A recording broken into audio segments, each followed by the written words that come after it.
지금 교회 안에 있는 차별의 문제에 대해서 말씀하고 있습니다. 교회가 부자들은 떠받들고 가난한 사람들은 멸시하는 세상과 다름이 없는 그런 모습으로 지금 나타나고 있습니다. 그런데 이 부자들은 신실한 그런 부자들이 아니라 자기 권력을 이용해서 가난한 자들을 억압하고 착취하고 돈을 빌려주면 이자를 무겁게 물려서 그들을 결국 법정으로 끌고 가고 남아있는 모든 재산들까지도 몰수하는, 그래서 그 성도의 아름다운 이름을 비방하는 그런 자들이었습니다. 성도를 비방한다. 그것은 그들을 택하신 예수 그리스도의 이름을 모독하는 일이었습니다. 회당에 나와서 예배를 그들도 드렸지만 그들은 진짜 믿는 자들이 아니었다는 뜻입니다. 문제는 교회가 그 부자들 편에 서서 그들에게 알랑거리면서 그들의 편에 서서 가난한 자들을 압제하는 일에 동참했다는 것입니다. 하나님이 가시는 그 길과 정반대의 길로 가고 있는 그런 교회의 모습. 여러분, 하나님 말씀이 우리에게 무엇을 가르쳐 주고 있습니까? 8절 말씀 보시면 읽겠습니다. 너희가 만일 성경에 기록된 대로 내 이웃 사랑하기를 내 몸과 같이 하라 하신 최고의 법을 지키면 잘하는 것이거니와. 이렇게 됐습니다. 내 이웃 사랑하기를 내 몸과 같이 하라 하신 최고의 법. 여기서 최고의 법이라는 말이 원어로는 왕의 법 이렇게 되어 있습니다. 대부분 번역본이 그렇게 되어 있어요. 왕의 법이다. 왕이신 하나님의 성품으로부터 나온 법, 왕이신 하나님께로 인도하는 길, 왕의 나라, 하나님의 나라로 만드는 원리, 바로 이것이 율법입니다. 내 이웃 사랑하기를 내 몸과 같이 하라 하신 것이에요. 마태복음 22장을 보면 사두개인들이 예수님 곤란하게 하려고 부활 논쟁 꺼냈다가 예수님께 한 방 먹었어요. 근데 그 경쟁 구도에 있었던 바리새인들이 이때다 싶어서 자기들의 율법 교사를 하나 보내서 예수님을 시험하죠. 예수님께 질문합니다. 율법의 계명 중 어떤 계명이 크니까? 이렇게 물었어요. 예수님이 율법 중에서 이게 중요하다 말씀하시면 저거는 왜 안 중요합니까? 라고 공격하고 예수님 망신 주려고 이렇게 물은 거예요. 그랬더니 예수님이 내 마음을 다하고 목숨을 다하고 뜻을 다하여 주 너의 하나님을 사랑하라. 이것이 크고 첫째 되는 계명이에요. 둘째도 그와 같으니 내 이웃을 내 자신같이 사랑하라 그랬어요. 이 완벽한 이 기가 막힌 이 대답에 이들이 할 말을 잃어버렸어요. 첫째, 둘째, 이것은 우열을 가리는 것이 아니라 첫째, 하나님 사랑은 율법 정신, 율법 원리를 말하는 것이고, 둘째, 이웃 사랑은 그것을 따르는 구체적인 적용과 실천을 의미하는 것이었습니다. 하나님을 사랑한다는 자들이 가장 선한 이웃 대신 예수님을 사랑하지 않고 시험하고 죽이려고 하는 것, 그것은 결코 하나님을 사랑하는 것이 아니고 하나님의 백성이 될 수 없다 하는 것이 그 속에 들어가 있는 주님의 말씀의 의미입니다. 지금 그와 같은 바리새인들이 가졌던 모습들이 지금 이 초대교회 안에도 있었다는 것입니다. 누군가를 사랑할 때 외적인 조건을 보면서 그가 힘이 있는가 없는가, 그가 돈이 있는가 없는가,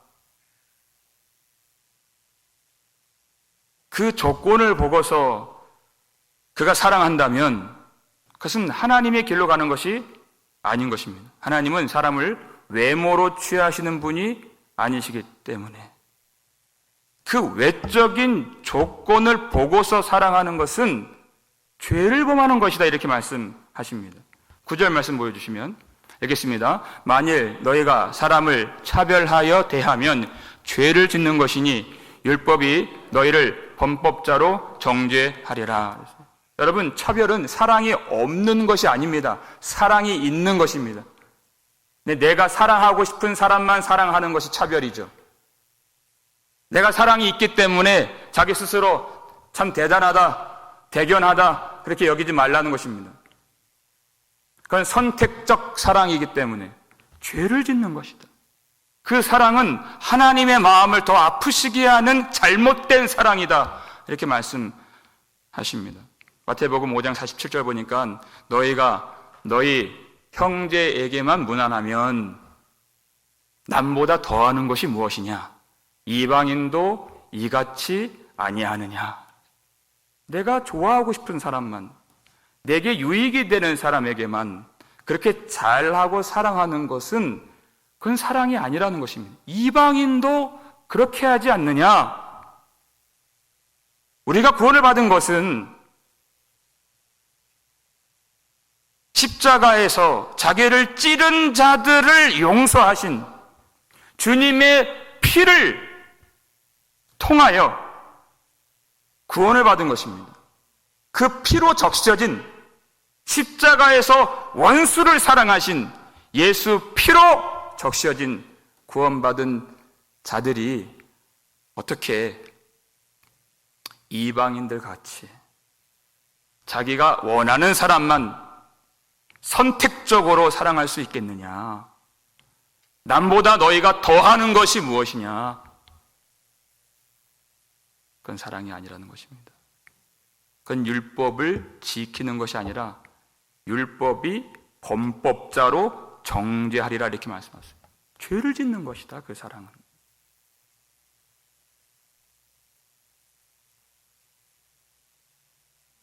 율법에 많은 계명들이 있지만 유대인들은 자기 스스로 더 중요하다고 여기는 율법들이 있었습니다. 10절 말씀을 보여주시면 읽겠습니다. 누구든지 온 율법을 지키다가 그 하나를 범하면 모두 범한 자가 되나니, 이렇게 되어 있어요. 자기가 율법의 판단자가 되어서 더 가치 있고 더 중요하다고 여기는 율법, 그것은 지키려고 했다는 것입니다. 이를테면 우상숭배 하지 않는 것, 예배를 위한 계명들, 간음하지 말라, 살인하지 말라 하는 자기들 봤을 때는 굵직굵직한 표가 많이 나는 그런 계명들은 지키려고 애를 썼어요. 근데 상대적으로 그들이 가볍게 여기는 그런 율법들도 있었습니다. 마가복음 7장 22절 보면, 이 한글 옛날 개역 성경으로 보면 여러 가지 죄들이 나열이 되어 있는데 그 중에 흘기는 눈, 이런 죄가 있어요.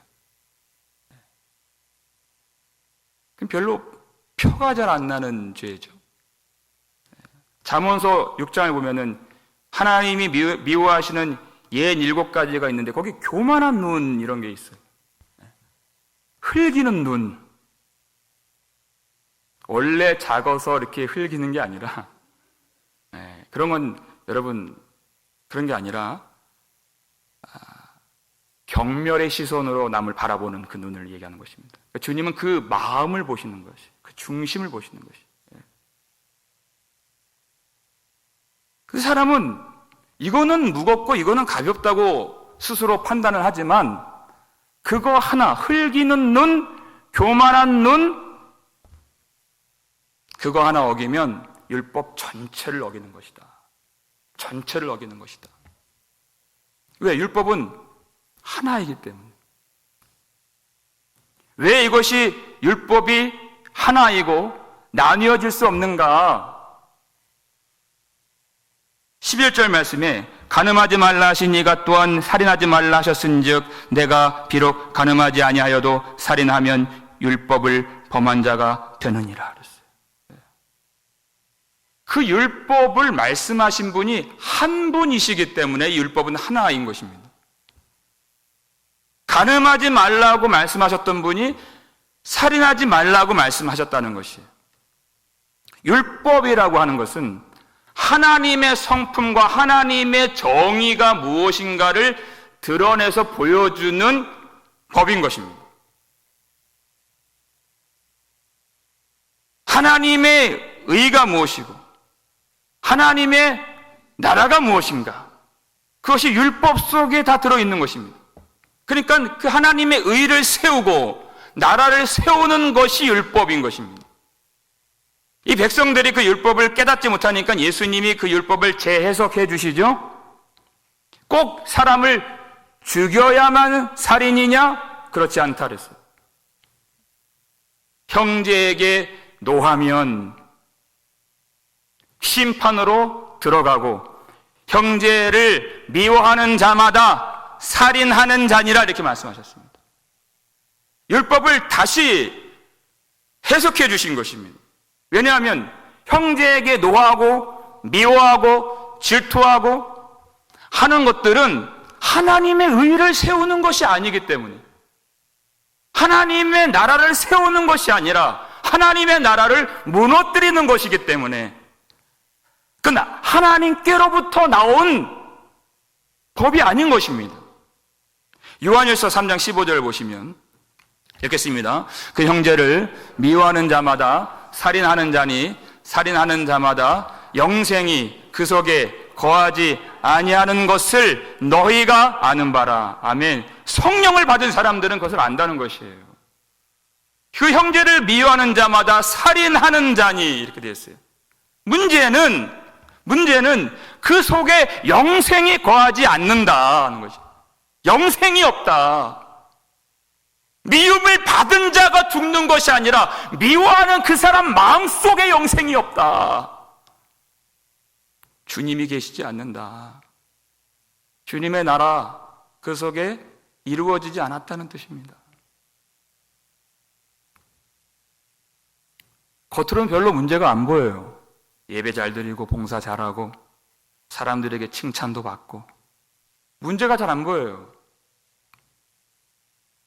요한일서 3장 12절 보니까 가인같이 하지 말라.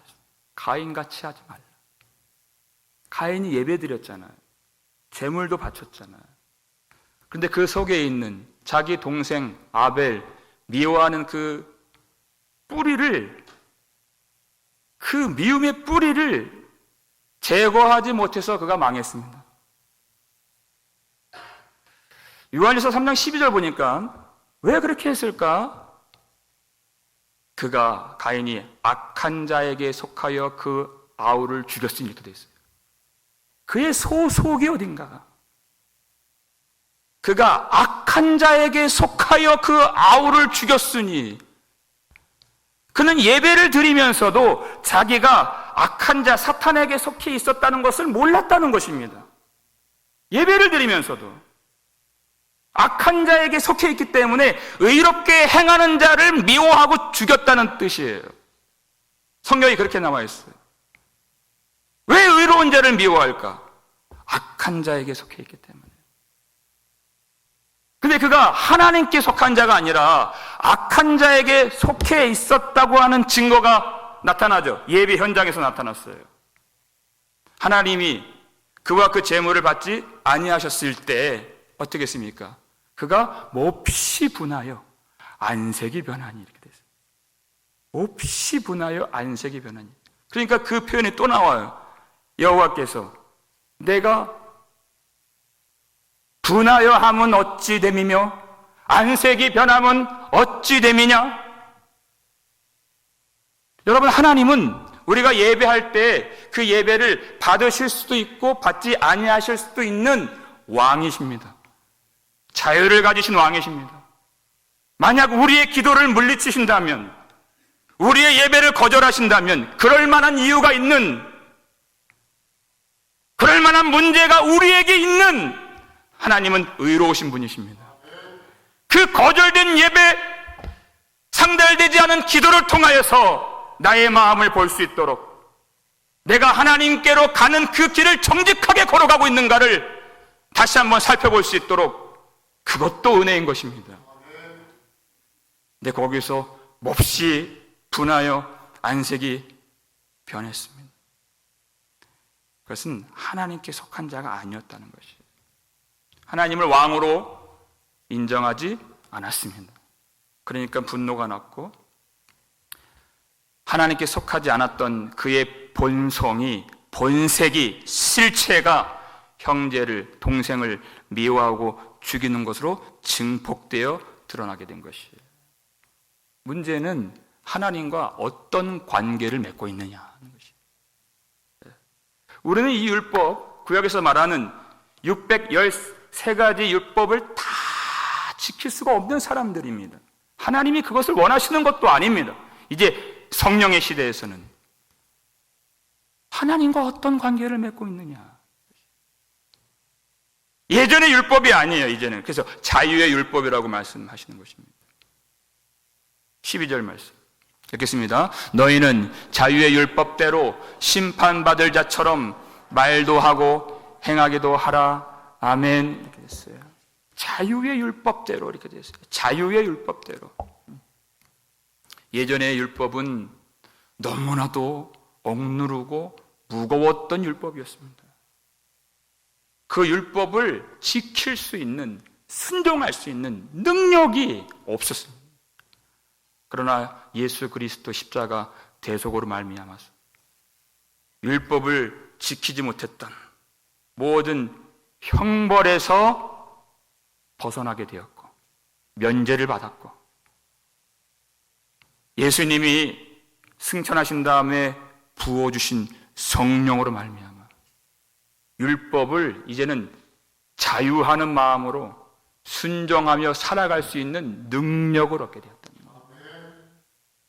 옛날같이 어렵고 무거운 억누르는 율법이 아니라 이제는 구원받은 자로서 하나님의 임재 가운데에서 구원받은 영생의 복을 누릴 수 있도록 자유하게 하는 율법을 순종하며 살아가는 특권을 얻게 된 것입니다. 예수 그리스도께서 완성하신 복음을 말하는 것입니다. 그 복음을 누리는 것입니다. 그래서 성령으로 충만한 자들은 예수님이 이끄시는 대로 예수님처럼 말하고 예수님처럼 행동하고 예수님처럼 사랑하는 그런 생명길로 가는 특권을 누리게 되는 것이, 이것이 하나님의 자녀되는 권세인 것입니다. 하나님과 어떤 관계를 맺고 있는가? 예수님처럼 말하고 예수님처럼 행하고, 그 구체적인 것이 무엇입니까? 긍휼을 베푸는 것, 긍휼을 행하는 것, 자비를 행하는 것. 우리 마지막 13절 말씀 읽겠습니다. 긍휼을 행하지 아니하는 자에게는 긍휼 없는 심판이 있으리라. 긍휼은 심판을 이기고 자랑하느니라. 아멘. 우리는 율법의 모든 조항들 하나만 어겨도 다 어기게 되는, 그것을 우리 능력으로, 우리 힘으로 지킬 수 있는 자들이 아닙니다. 오늘도 구원받은 자랄지라도 오늘도 성령의 은혜가 필요한 자들인 것입니다. 오늘도 하나님의 긍휼이 여겨주심, 하나님의 자비가 필요한 자들입니다. 여러분, 그 하나님의 긍휼하심 우리가 어떻게 받게 되었나요? 우리 대신 죽으신 예수 그리스도를 믿음으로 말미암아 우리가 하나님의 긍휼을 얻게 된 것입니다. 너무 놀라운 것은 하나님이 우리를 긍휼히 여겨주시는, 그 긍휼히 여겨주시는 것만 받은 것이 아니라 우리도 하나님의 성품으로 살면서 누군가를 긍휼히 여길 수 있는 능력까지 구원받을 때 우리에게 주셨다는 것입니다. 긍휼히 여길 수 있는, 내가 구원받은 사람이라고 하는 것을 어떻게 알 수 있나요? 우리 속에 긍휼히 여기는 마음이 있다면 영생이 있고 주님이 내 안에 사신다. 그렇게 가르쳐 주세요. 이게 확신이에요. 긍휼히 여기는 마음이 있다면 영생이 있는 것이에요. 그런데 긍휼히 여기는 마음이 없다면 내게 어떻게 하든지, 내게 잘하든지 잘 못하든지 그 외적인 조건은 상관이 없어요. 긍휼히 여기는 마음이 없다면 내가 주님과 아무런 상관이 없는 사람이기 때문에 긍휼 없는 심판이 있으리라는 것입니다. 그러니까 여러분, 우리 인생 안에서 가장 위태롭고 가장 위험한 일은 무엇이겠습니까? 긍휼의 마음이 없는 것입니다. 다른 어떤 조건들을 갖추지 못하고 자원들을 내가 얻지 못하는 것이 문제가 아니라 아침에 눈을 떠서 일어났는데 긍휼의 마음이 없는 것이에요. 여러분, 이것처럼 위험한 일이 있나요? 긍휼 없는 심판이 있으리라 그랬어요. 아주 공궁에 빠진 사람을 보았는데도 전혀 긍휼의 마음이 일어나진 않아요.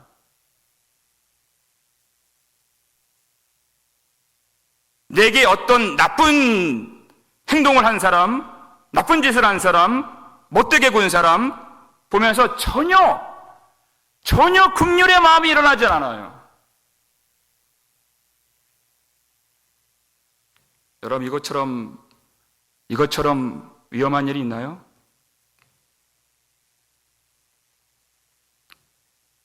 그러면 긍휼 없는 심판이 있으리라 그랬습니다.